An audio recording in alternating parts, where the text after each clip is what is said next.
In this video, we're going to talk a little bit about the grammar of the infinitives and the different uses of the infinitives. Much of what I am going to say in this video is sort of repeated or given to you in a different form from David Allen Black's book that we are using for this class. And the purpose is for you to have it coming at you different kinds of ways so that if you sort of are more apt to pick up things the way that I put them down, then that's great. And if you're more apt to pick them up the way that they are written down in the text, that is great too. But I want to make sure that we have my explanation of much of the same material that you're getting from Black's textbook. So I should also state that some of what we're going to talk about here might sound familiar to you because we introduced some different uses of the infinitive in the Greek 1 class. That happened about 2/3 to 3/4 of the way through the class when you probably felt like you were drinking from a fire hose. So it may not feel like it's sort of implanted in your brain very strongly, but it may be in there. And if this sounds familiar to you, if the uses of the infinitive, some of what we're going to put up here on the screen looks familiar to you, that might be because it is back in the recesses of your brain, and we're going to try and bring it to the foreground of your brain this week. So as we've done with the other moods, we're going to briefly overview what the different Greek moods are and sort of what they indicate.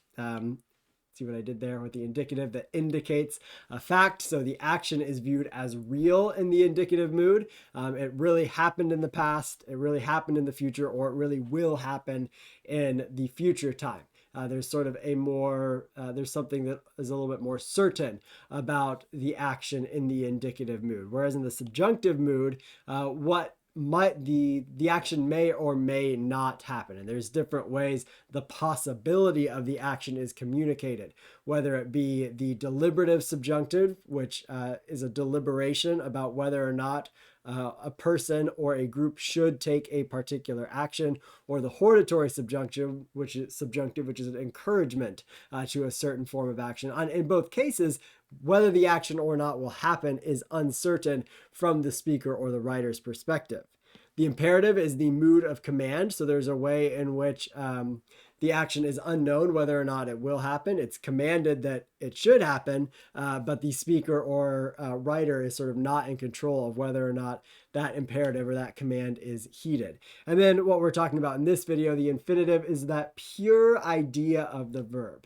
That in the infinitive mood, where the idea of the verb is not constrained by person or time. So we'll see that when we parse the infinitive, we just get tense, voice, and mood. We do not get person and number. So the verb is not limited by who is doing it. And even the tense of the verb, which is present in that parsing information, is less about the time of the action when the infinitive or when the action takes place, but is more about how the action is viewed, whether as ongoing with the present infinitive or viewed as a whole with the aorist infinitive. And this sort of lines up with the different ways that we've depicted the present and imperfect tenses and the aorist tense in this course and in the Greek 1 course. And then participles, which we'll talk about later on,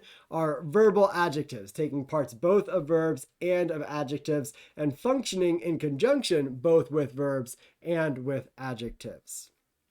So with respect to the infinitive grammar, there's some things that we need to know. And first, as a repetition here, when we're talking about the infinitive, we're talking about the infinite idea of the verb, which is where this is what the infinitive gets its name from, that it is referring to the pure idea of the verb, not constrained by person or by time. And you'll see that the infinitive can be used as a substantive. That is, it can be used like a noun in any of the cases, so the nominative, the genitive, the dative, the accusative, except for the vocative. So you'll often see the infinitive called a verbal noun. That is, it's taking parts of verbs but can function as a noun. And so when it is functioning as a noun or as a substantive, it is always neuter and it is always in the singular. And because a infinitive can function as a noun in the neuter and in the singular, you're going to see it with neuter singular articles, either the dative to, the accusative or nominative ta. Remember, in the neuter, the accusative and the nominative look identical to one another, or with the genitive to. So you'll see these articles appearing before the infinitive. And when you are parsing these are always going to be neuter, and they're always going to be singular, and then their case will change depending on what case the infinitive is functioning as. And so when you see this, when you see the verb, the infinitive, with the definite article, what's being sort of referred to is the entire idea or the action of the verb in an absolute sense. So this is really getting at the idea of the infinite idea of the verb. The infinitive is the infinite idea of the verb. So ta thelein is the idea of wishing. So thelein here is, of course, our infinitive. And this ta is making it into a substantive and is making the whole idea of wishing into either the subject or the object as the nominative or accusative. And so the infinitive also is going to have tense and voice. And as we said, the present tense is going to be concerned with continuous action. The infinitive, the infinite idea of the verb is seen as sort of ongoing, whereas in the aorist, the idea of the verb is viewed as a whole, that we're thinking about the whole idea, not the ongoing nature of it. And the perfect tense refers to the state that has resulted from the past action. So there's past action with ongoing results. And so really when we're talking about the tense of the infinitive, it's about how the action is viewed and less about when the action took place.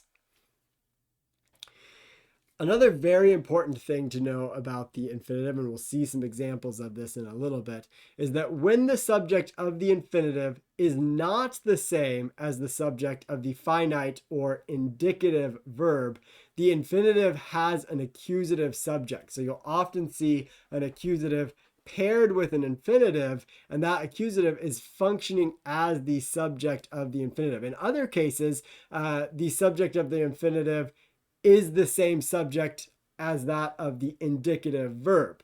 So when we have an infinitive that's completing an indicative verb, usually it is the case that the same subject of the indicative verb is also the subject of the infinitive, but there are many, many cases where there is a different subject of the infinitive verb, and that subject will be in the accusative case rather than in the nominative case. This gets a little bit tricky because infinitives can also take objects. So they can have a subject and an object, and the object is also in the accusative case. So if you have both a subject and an object with the infinitive, both of them will be in the accusative, and you have to decide which one's the subject and which one is the object. And generally speaking, when you have both two different accusatives, one is subject, one is object, the subject is normally going to come first in the sentence. And this is one of those rare cases where word order really does matter in Greek. The subject and the accusative will normally come first, and the object will be what comes second.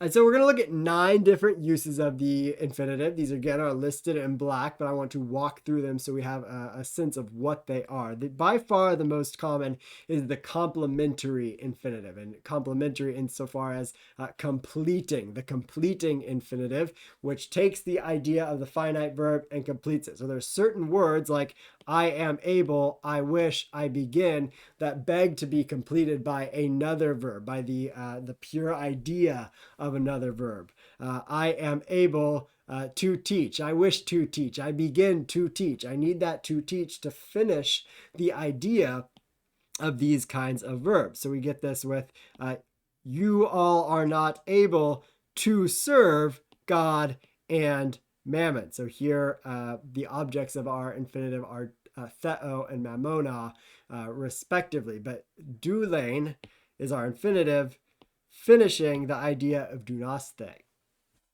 Bulamai, I wish you, so this is our main indicative verb. This is our subject.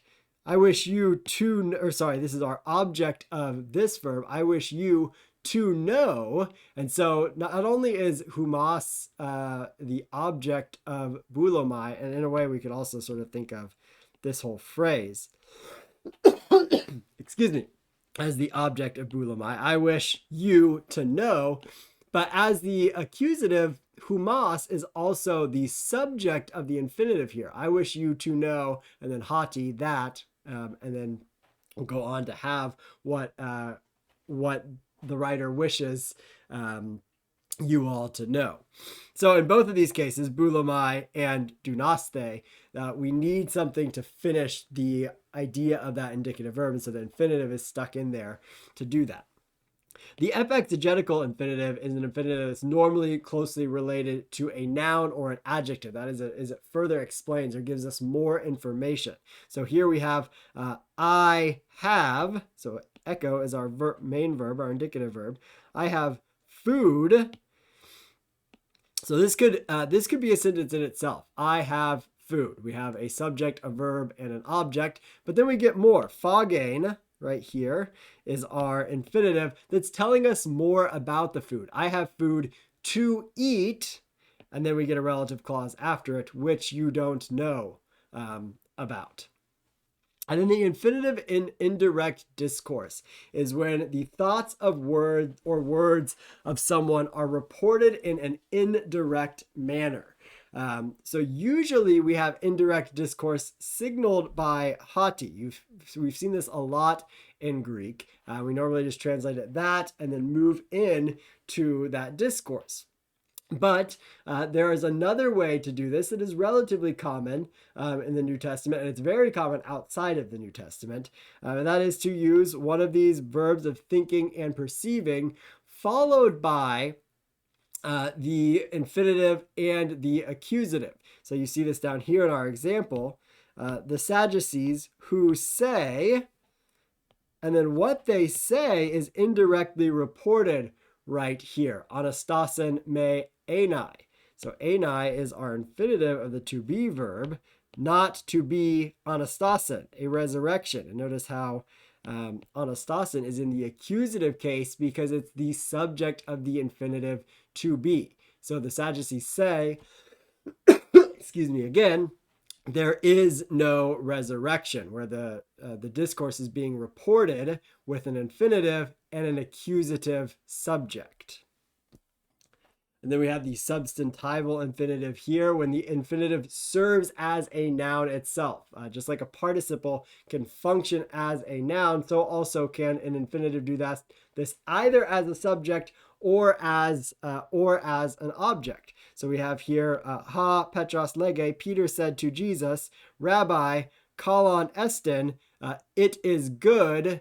And then here, humas ode enai is our infinitive phrase that is serving as the subject of the verb estin, or we might think of it also as the complement. So remember, estin is sort of our equal sign, where both sides of the equation are equal to one another.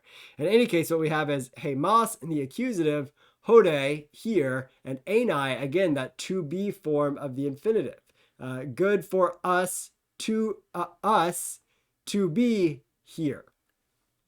And then our other example here, we have theos gar estin, for God is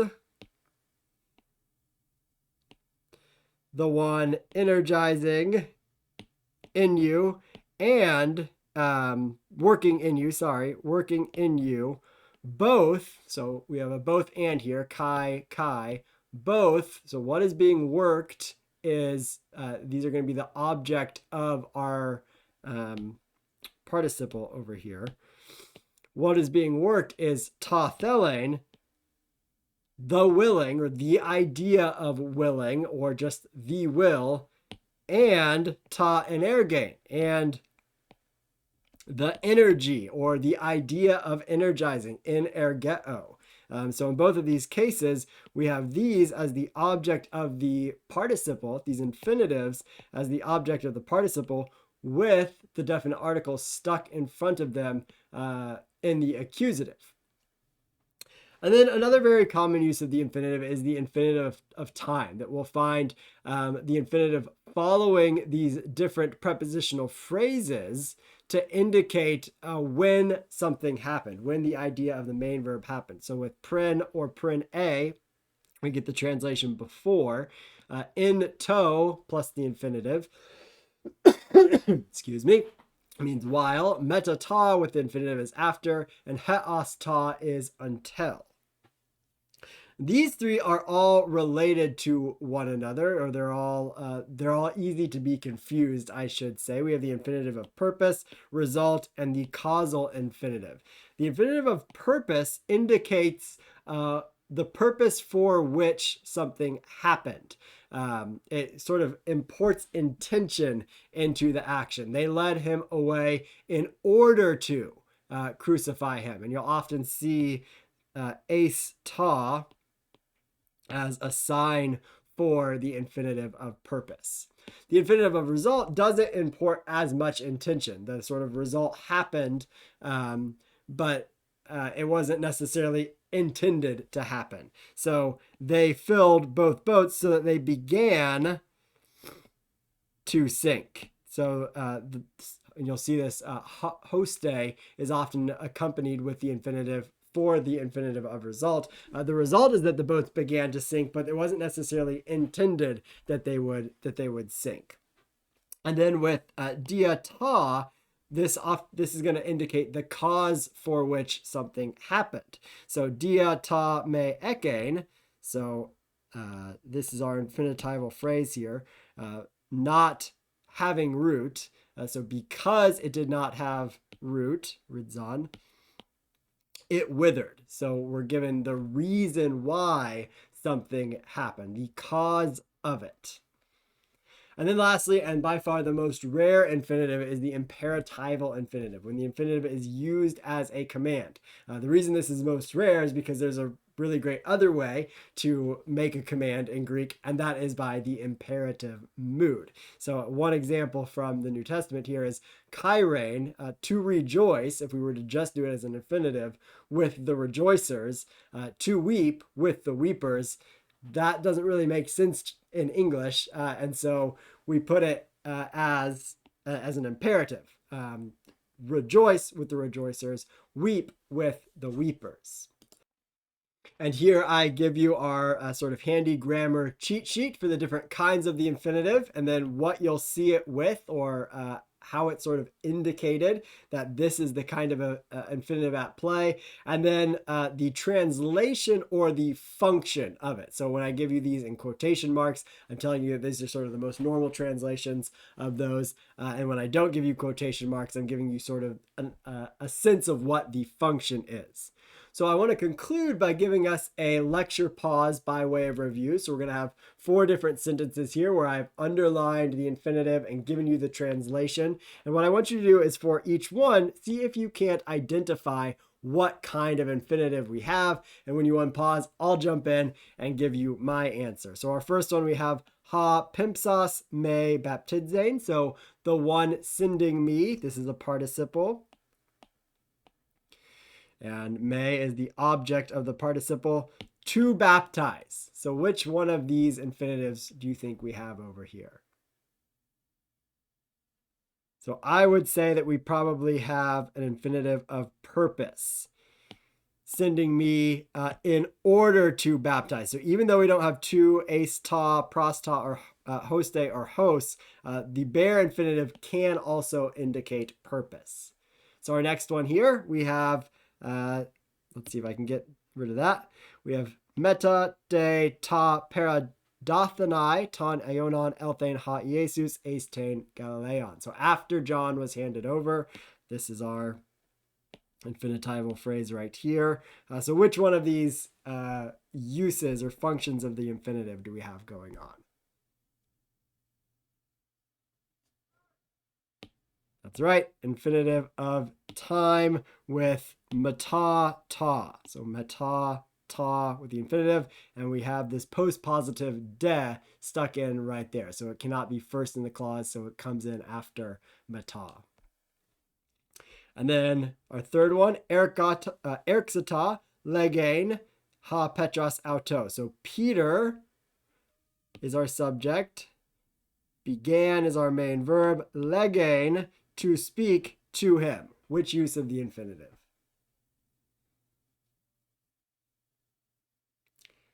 Nailed it. We have the most common use, the complementary. The erxata, began, begs for something to finish the idea. And lastly, ta me genoskein tein alethion poneron estin. So not knowing the truth is evil. So I'm not going to mark this one yet because I want you to jump in and see if you can get it before I do that. Good. So what we have here is the infinitive functioning as a substantive, so the substantival use.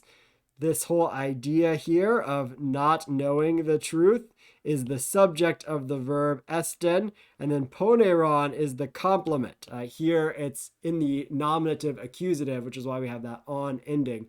So these are, esten is our equal sign, poneron is the complement or the predicate, and the not knowing the truth is the subject of the sentence.